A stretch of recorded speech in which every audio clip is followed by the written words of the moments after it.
Querido irmão, querida irmã, a partir de agora você acompanha a reflexão do Evangelho deste domingo. Reze com fé e compartilhe com amor, paz e bem. Estimados, paz e bem. Sejam muito bem-vindos à central de podcast dos Freis Capuchinhos do Brasil, Reflexão do Evangelho. Eu sou o Frei Vilso e falo diretamente do Convento Santa Clara, em Londrina, Paraná. Estimados, iremos celebrar neste quarto domingo do mês de outubro, em nossas comunidades de fé, o 30º domingo do tempo comum. As leituras propostas são: primeira leitura, profeta Jeremias, capítulo 31, versículos 7 ao 9. O salmo, conforme a versão grega, 125, conforme a versão hebraica, 126. A segunda leitura, Hebreus, capítulo 5, versículos 1 ao 6. O Evangelho, Marcos, capítulo 10, versículos 46 ao 52. Com o coração aberto, te convido a ouvir a narrativa do Evangelho de Jesus Cristo, escrito segundo São Marcos.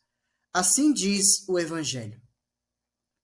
Naquele tempo, Jesus saiu de Jericó, junto com seus discípulos e uma grande multidão. O filho de Timeu, Bartimeu, cego e mendigo, estava sentado à beira do caminho. Quando ouviu dizer que Jesus, o Nazareno, estava passando, começou a gritar: Jesus, filho de Davi, tem piedade de mim.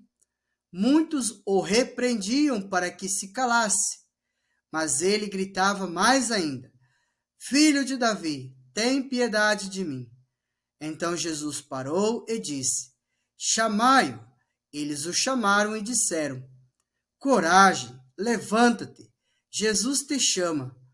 O cego jogou o manto, deu um pulo e foi até Jesus. Então Jesus lhe perguntou: O que queres que eu te faça? O cego respondeu: Mestre, que eu veja. Jesus disse: Vai, a tua fé te curou. No mesmo instante, ele recuperou a vista e seguia Jesus pelo caminho.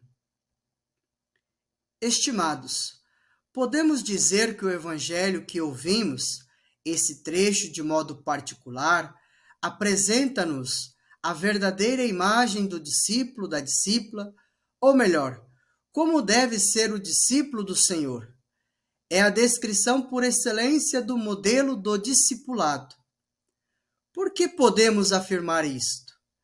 Afirmamos a partir dos elementos presentes no texto. Vejam só. O cego mendigo, Bartimeu, está sentado à beira do caminho. Para quem vem nos acompanhando, já sabe que a palavra caminho, rodós, no texto bíblico, tem esse sentido de seguimento. Recordamos que os cristãos, antes de serem chamados por esse nome, eram conhecidos como os seguidores do caminho. Somente na comunidade de Antioquia é que eles recebem o nome de cristãos, como nos indica os Atos dos Apóstolos, Atos 11, versículo 26. Bartimeu é cego e mendigo. Ser cego aqui significa aqueles que ainda não tinham feito a experiência de Jesus. Não ouviram. É preciso vê-lo, mais do que ver com os olhos físicos, pois hoje não nos é possível isso. É vê-lo com os olhos da alma, espirituais. Então, ver também significa uma experiência de discipulado. Como sabemos disso?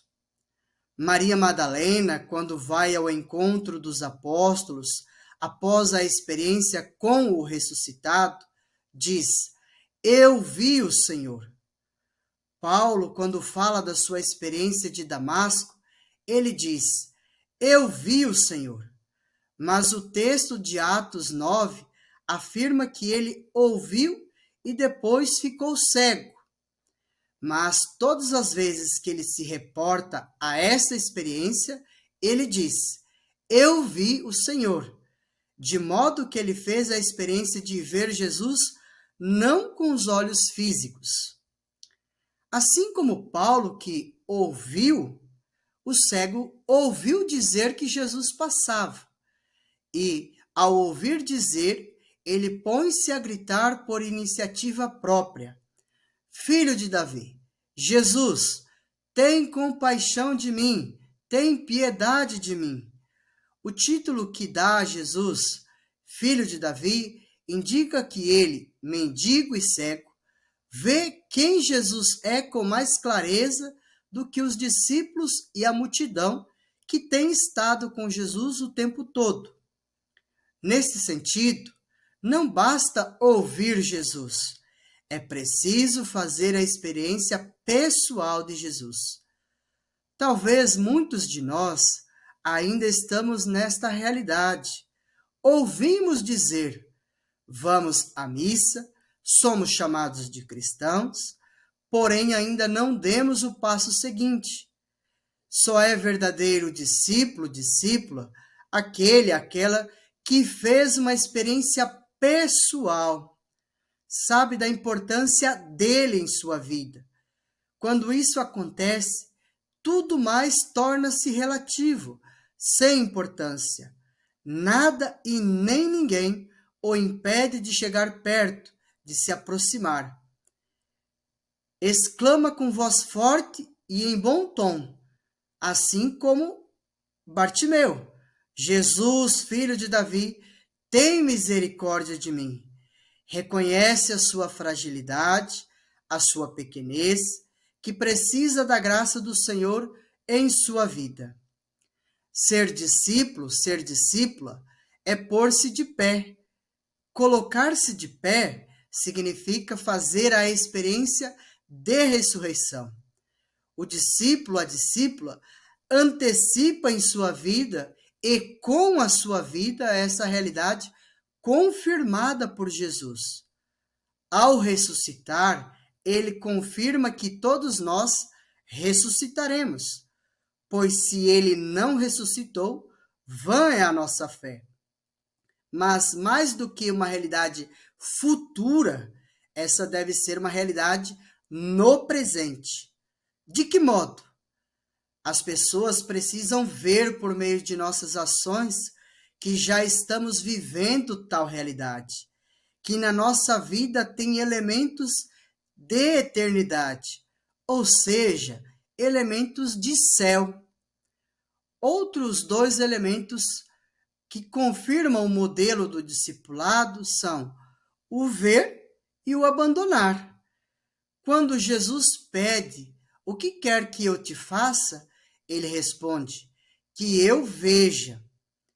Diferente de João e Tiago, que pediram status e poder nos versículos 35 e 37 deste mesmo capítulo, o cego, o mendigo, pede para ver. Vejam, alguns versículos antes, e esse evangelho nós ouvimos domingo passado, os dois discípulos pedem status e poder. O cego, o mendigo, pede para ver. Ver a ação de Deus em sua vida, a salvação. Ao fazer a experiência da salvação, ele joga a sua capa, o seu manto, aquilo que dava a ele segurança e proteção. Voltamos na realidade dita anteriormente. Só é verdadeiro discípulo, discípula, aquela que fez uma experiência pessoal, sabe da importância dele em sua vida. Quando isso acontece, tudo mais torna-se relativo, sem importância. Por fim, o texto nos diz que ele, após essa experiência, seguiu Jesus pelo caminho. Tornar-se alguém que segue pelo caminho, isto é, segue o caminho, é um do caminho, é um discípulo seu. Não está mais à beira do caminho. Fez a experiência da salvação. Portanto, estimados, A liturgia de hoje convida-nos a sermos verdadeiros seguidores de Jesus, aquele que salvou o seu povo, que manifestou a salvação já predita no Antigo Testamento, como expressa o texto de Jeremias, proposto para essa liturgia. Aquele que não atribuiu para si tal honra, como enfatiza a carta aos Hebreus nessa liturgia como segunda leitura. Que a liturgia desse final de semana ajude-nos a viver a nossa fé como verdadeiros discípulos seus. A todos, paz e bem. Você acabou de ouvir mais um programa da Capcast, Central de Podcasts dos Capuchinhos do Brasil. Paz e bem.